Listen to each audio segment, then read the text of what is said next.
Fala, meus amigos, eu sou Paulo Portinho e eu queria contar para vocês aqui sobre o dia em que o Delfim Neto entregou a Petrobras publicamente numa Expo Money do Rio de Janeiro. Me acompanha.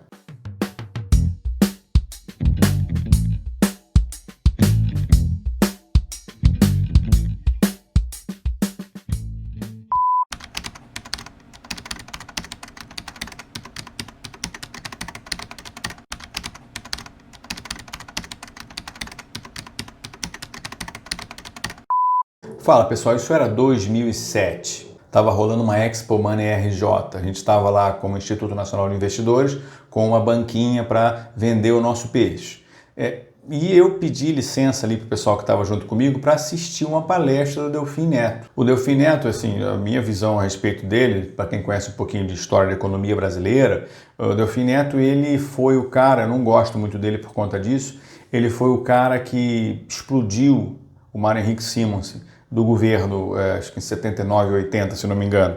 Ele se juntou com o Mário Andreasa e ele convenceu os militares de que a gente não deveria seguir o caminho de disciplina fiscal que o Mário Henrique Simonsen, que provavelmente é um dos maiores gênios do Brasil, junto com Roberto Campos e outros, até o próprio Delfim Neto é absolutamente genial, mas ele conseguiu convencer os militares a tirarem o Mário Henrique Simonsen da jogada, porque a gente não tinha que apertar o cinto por causa do segundo choque do petróleo, a gente tinha que expandir, tinha que continuar investindo, continuar tomando dívida e continuar crescendo. O que aconteceu foi que o Brasil cresceu, se não me engano, 9 ou 9,3% em 1980, por conta dessa política econômica do Delfim, e a gente teve depois a década perdida, não é? Então, por esse aspecto, eu não gosto muito dele. Mas o Delfim, como analista econômico, como analista de conjuntura, assim, é absolutamente genial, né? Na verdade, ele é um cara genial, né? Porque quando você está na política lá, você tem assim, como é que eu faço para me manter aqui? Ah, você não pode ser rigoroso fiscalmente, você tem que soltar o cofre. Aí o cara solta, né? Mas eu fui assistir a palestra dele feliz da vida, a palestra estava excelente,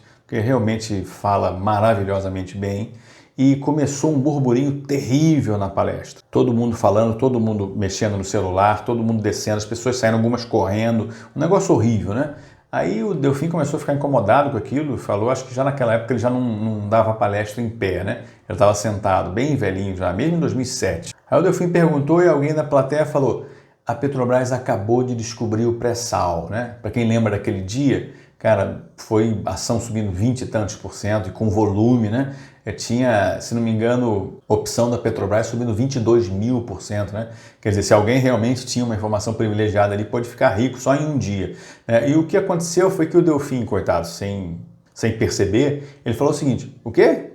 Descobriu o pré-sal? Mas a gente já sabia. Meu amigo, na hora que ele falou que a gente já sabia, as pessoas foram correndo, né, questionar a área de relações com investidores da Petrobras que estava na mesma Expo Money. Os pobres dos atendentes lá não faziam a menor ideia do que estava acontecendo, né? Assim, como é que o Delfim sabia?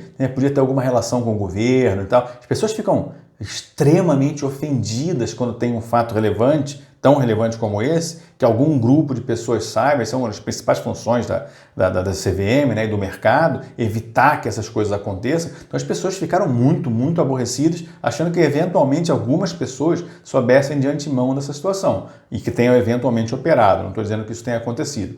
O que eu lembro é que depois, sim, essa foi a explicação que eu recebi, tá? Eu nem sei se é verdadeira. É que o Delfim estava se referindo a estudos que eles já tinham conhecimento, sei lá, desde a década de 80, né? Se é verdade ou não, eu realmente não sei. Eu sei que ele se saiu dessa, assim, é melhor que seja essa explicação do que ele realmente, efetivamente sabia da informação antes do mercado, né?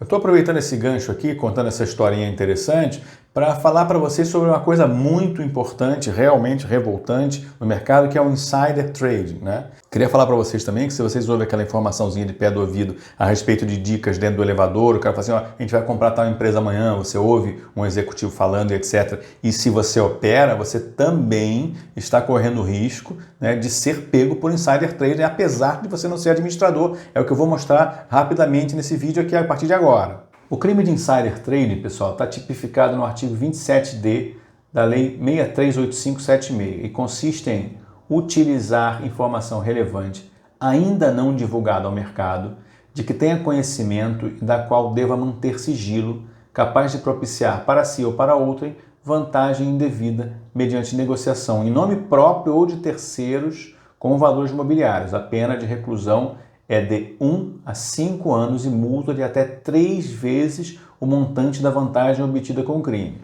Então, a barra é bem pesada, pessoal. Isso aí pode dar cadeia e se as pessoas pegam e conseguem caracterizar de forma muito clara, se você teve um ganho de 100 mil, é capaz de você ter que devolver 300 mil reais. Tá? E realmente tem que ser uma coisa muito barra pesada, porque como eu falei para vocês, lembra da historinha do Delfim?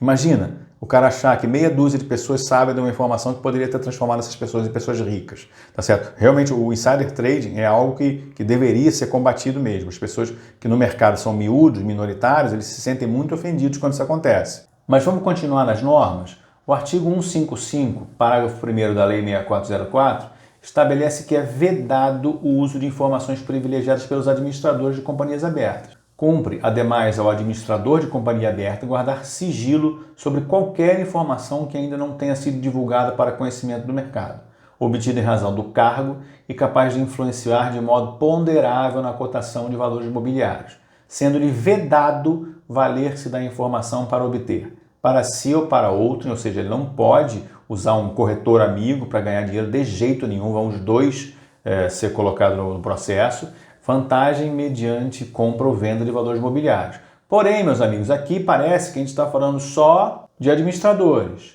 né? Só que o artigo 155, parágrafo 4º, por sua vez, estabelece que o uso indevido de informações privilegiadas também é vedado a qualquer pessoa que tenha acesso à informação relevante. Cara, importante colocar aqui, cara, que informação relevante não é palpitada, tá? Informação relevante é quando você ouve realmente alguma coisa de uma pessoa que pode ter tido acesso àquela operação que deveria ter sido divulgada e você opera em cima disso. Então, olha só o que o parágrafo 4º diz. É vedada a utilização de informação relevante ainda não divulgada por qualquer pessoa que a ela tenha tido acesso com a finalidade de auferir vantagem para si ou para outro. Então, pessoal, aquela informaçãozinha que você ouviu, você estava descendo, tinha um executivo de uma empresa, companhia aberta, o cara deixou escapar alguma coisa, se você utiliza aquilo, você pode ser pego, né? Nos Estados Unidos, uma coisa interessante, eu realmente não vi isso acontecer, mas eu já vi algumas histórias. Quando você, por exemplo, nunca operou absolutamente nada e você opera num caminho muito vitorioso, às vezes a bolsa de lá e a CVM de lá bloqueiam essa operação até você provar que você não utilizou informação privilegiada. Mas você deve estar perguntando, pô, não é muito over, assim, eu estou lá tomando um café e alguém conta uma coisa no meu ouvido, não é muito over que eu utilize essa informação e seja punido pela CVM, punido pela lei brasileira, punido pelo Ministério Público, etc. Na verdade, se você olhar os dispositivos do Código Civil brasileiro, eles podem ser utilizados para mostrar para você que você não deveria ter feito, nem do ponto de vista legal, nem do ponto de vista moral, o uso da informação privilegiada. Tá? Eu vou citar alguns artigos aqui para vocês entenderem como é que funciona isso. Esse texto aqui foi extraído do estudo de uma advogada, à época, né? Norma Parente, que depois foi diretora da CVM, explica bem a aplicabilidade do Código Civil ao crime de insider trading.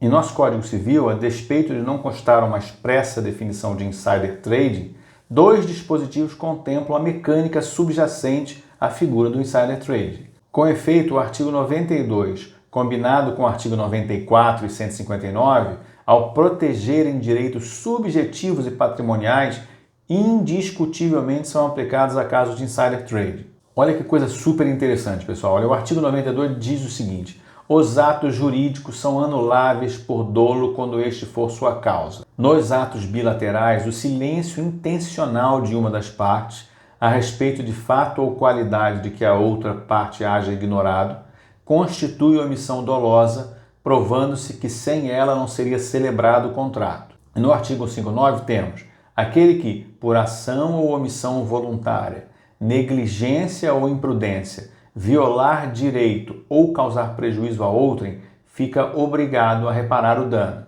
Entendemos aplicável o artigo 94 acima transcrito porque o ato de comprar e vender ações é um ato jurídico, um insider intencionalmente silencia a respeito de fato relevante da empresa, a parte prejudicada ignora este fato relevante, há omissão dolosa quando o insider trade intencionalmente omite o fato e a parte prejudicada não teria celebrado o contrato se soubesse dos fatos relevantes que a outra parte dolosamente omitiu.